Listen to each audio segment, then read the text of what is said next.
তোমার জন্য মিনিমাম 6টা দায়িত্ব দিলাম আমি। কেউ যদি তোমার সামনে হাঁচি বলে আলহামদুলিল্লাহ বলে, এর উত্তরটুকু তুমি দিবা। তোমার যদি সুযোগ থাকে, কেউ অসুস্থ হয়, পরিচিত পরিচিত চিনবে না, তুমি তাকে দেখার জন্য চলে যাবা। যদি জানাজার সুযোগ পাও, কারো জানাজায় শরীক হয়ে যাবা। রাস্তা যদি অপরিষ্কার দেখছো, কেউ কষ্ট পাবে, সুযোগ পাইলে একটু পরিষ্কার করে দিবা। আল্লাহ নবী মূলত বুঝাতে চান, বান্দা তুমি হজ, যাকাত, নামাজ, রোজার বাহিরেও তোমার জীবনটা সমাজের জন্য, রাষ্ট্রের জন্য, এলাকার জন্য, উম্মার জন্য তুমি একটু ডেডিকেটেড হও। তুমি খুঁজে খুঁজে নেক আমল করো, ঠিক না? আপনি মুরব্বী হয়ে গেছেন, যোহরের নামাজ একবারে একটা 29 দেখে দেখে মসজিদে যান, অথচ আপনার দায়িত্ব ছিল আমি মসজিদে ঢুকলে 2 রাকাত অতিরিক্ত সালাত আদায় করি, তাহিয়াতুল ওযুর নামাজটা আমি পড়ার চেষ্টা করি। যুবকরা কত কাজ করে, কিন্তু মসজিদের জায়নামাজ কোনোদিন ধুতে যায় না, মসজিদের ওযুখানাটা তাকানো যায় না, এত ময়লা, কপ কাশ ওই আয়রন দিয়ে লাল হয়ে গেছে। 10 বন্ধু মিলে সিদ্ধান্ত নিয়েছে, তোর বাড়ির থেকে ঝাড়ু নিয়ে আসবি, আমার বাড়ির থেকে ব্রাশ নিয়ে আসবো, তুই একটু পাউডার কিনে নিয়ে আসবে, আমি একটু শিরিষ নিয়ে আসবো। আমরা মসজিদের ওযুখানাটুকু আল্লাহর দিকে তাকায়া, মসজিদের বাথরুম গুলো আল্লাহর দিকে তাকায়া আমরা 10 বন্ধু মিলে পরিষ্কার করলাম। মসজিদের জায়নামাজ গুলা ধুয়ে দিলাম। অমুকে একটা ভাই বিপদে পড়ছিল, 10 বন্ধু মিলে একটু টাকা তুলে তার জন্য একটু আগাই দিলাম। গরিব মানুষ, তার সন্তানকে বিয়ে দিবে, পারতেছিল না, আমি একটু সহযোগিতায় গেলাম। মাহফিলের আয়োজন হচ্ছে, একদিন 5 বন্ধু মিলে একটু পোস্টার লাগাই দিলাম। 10 জন মিলে 10 জায়গা থেকে চেষ্টা করলাম, মাইকের খরচ, লাইটের খরচটা আমরা 10 বন্ধু মিলে আয়োজন করে দিলাম। আল্লাহ বলছেন, বান্দা, আল্লাহর কাছে এমনি এমনি ক্ষমা পাওয়া যায় না। ইন্নাল্লাযীনা আমানু, তোমাদের মধ্যে যারা ঈমান আনে, ওয়া আমিলুস সালিহাত লাহুম মাগফিরা, তোমাদের মধ্যে যারা খুঁজে খুঁজে নেক আমল করে, আল্লাহ বলছেন আমি ওই বান্দাদেরকে ক্ষমা করে দেব। ক্ষমা পাওয়ার জন্য, এই জন্য র্যান্ডম নয়, বরং আল্লাহর কাছে কিছু অতিরিক্ত নেক আমল করা লাগে। কোরআনের 48 নম্বর সূরা, সূরা ফাতহের মধ্যে আল্লাহ রাব্বুল আমিন বলতেছেন, আমি আল্লাহ রাব্বুল আমিন তোমাদের জন্য জানাই দিয়ে রাখলাম, ওয়াদাল্লাহুল্লাযীনা আমানু وعملوا الصالحات عملوا الصالحات منهم مغفرة وأجرا عظيما। আল্লাহ বলছেন, ও দুনিয়ার মানুষ, তোমাদের ফিতরাত, তোমাদের বুঝ, তোমাদের আকল, এইটা যেন পরিষ্কার হয়, এই জন্য আল্লাহ রাব্বুল আলামিন অভিনবভাবে তোমাদের কাছে এই বাক্যটা শুরু করেছেন। দুনিয়ার মানুষ তার ফিতরাত অনুযায়ী একজন আর একজনের কাছে ওয়াদা করে, এইটা মানুষের স্বভাব চরিত্র, ঠিক না?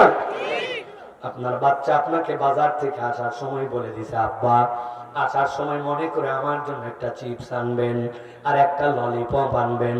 আপনি এত পরিমাণ বাজার করছেন আর এত পেরেশানি, আপনি বাড়ির কাছে আসার পরে মনে হয়েছে, হায় হায়, আমার ছেলে তো আমার একটা ললিপপ আনতে বলছিল, আনতে তো মনে নাই। আমাদের জীবনে মাঝে মাঝে এরকম হয় কি হয় না? আপনি আপনার বউয়ের সাথে খুব ভালো সম্পর্ক, মোহাব্বত তখন খুব গভীর হয়ে গেছে, আপনি আবেগের ঠেলায় বউয়ের হাতের দিকে তাকাইছেন, তাকাই বলছেন, বউ বিয়ের বয়স তো 15-16 বছর হয়ে গেল, ওই সময় যে তোমারে চুরি দিছিলাম, চুরিটা ব্যবহার করতে করতে চিকন হয়ে গেছে, এইবার খালি বেতন পাই আর এইবার খালি আবাদ পাই, এবার খালি আমার হাতে টাকা আসুক, আল্লাহ দিলে তোমার এই চিকন চুরি আর না, এইটা নিয়ে যাওয়ার পরে স্বর্ণালঙ্কারের দোকানে ভাঙ্গাবো, ভাঙ্গায় সাথে আধা ভরি 1 ভরি লাগিয়ে দিব, দিয়ে তোমার জন্য একটা মোটা বালা আগামীতে গড়ায় দিব। এই ডায়লগ দেওয়ার কিছুদিন পরে নবাবগঞ্জের মুসলমান খবর পাইছি 22 ক্যারেটের সোনা 2,15,000 টাকা ভরি। এরপরে বইয়ের হাতের দিকে আর তাকায়ও না।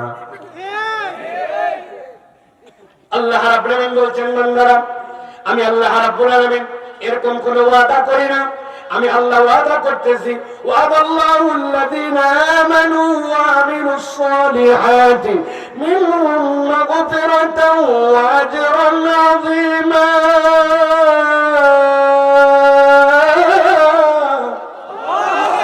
আল্লাহ বলছেন, আমি আল্লাহ ওয়াদা করলাম কাদের সাথে জানো নাকি?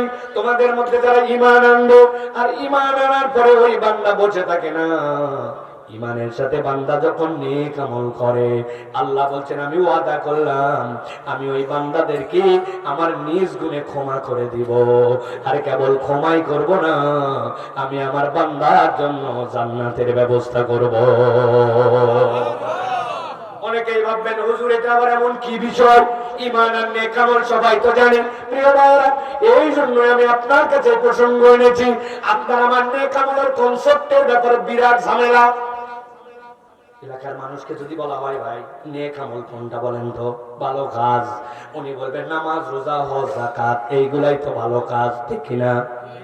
যদিও বলি ঠিক, কিন্তু একটু যদি বুঝ করি তাহলে বুঝবো নামাজ রোজা হজ যাকাত ইমানদারের জীবনে নেক আমল কেবল নয়। বলে কি নামাজ রোজা হজ যাকাত নেক আমল না? তা আমল কোনটা তাহলে? আমি এলাকার যুবকদের কাছে 3টা প্রশ্ন করব, উত্তর দিবা ভাই যদি জানা থাকে। তোমাদের এলাকায় প্রাইমারি স্কুল হাই স্কুল আছে? আছে? এবার জিজ্ঞাসা করি ওই প্রাইমারি স্কুল বা হাই স্কুলে ঢোকার জন্য সকালবেলা কোনো টাইম আছে না নাই? ওই প্রাইমারি বা হাই স্কুলের জন্য স্কুলের কোনো ড্রেস আছে না নাই?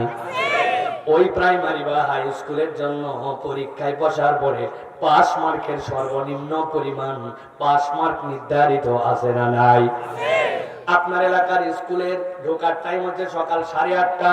এক ছেলে বলছে সকালবেলা আমার ঘুম ভাঙে না, এই জন্য যাদের ঘুম ভাঙে তারা যেতে পারে, আমার যখন ঘুম ভাঙবে তখনই আমার স্কুল, কোনোদিন 9টা, কোনোদিন 9:30। চলবে? চলবে? বলছে তোমাদের স্কুলের ড্রেস কি? বলে উপরে ব্লু কালারের শার্ট আর নিচে হচ্ছে কালো প্যান্ট। বলছে যাদের বাপ মায়ের টাকা পয়সার অভাব তারা প্রত্যেকদিন ড্রেস পরবে, আমার বাপ সাদা শার্ট কালো প্যান্ট হলুদ শার্ট লাল প্যান্ট জ্যাকেট ব্লেজার পাঞ্জাবি সোয়েটার, আমার যেদিন যেটা মন চায় সেদিন সেটা পরে যাবো। হবে? কথা বলা হবে? বলছে যে আমি পরীক্ষা দিয়ে 20 পাইছি 100-র মধ্যে, ওইটাই আমার পাস মার্ক, তো দেখতা তোরা বুঝগা। হবে?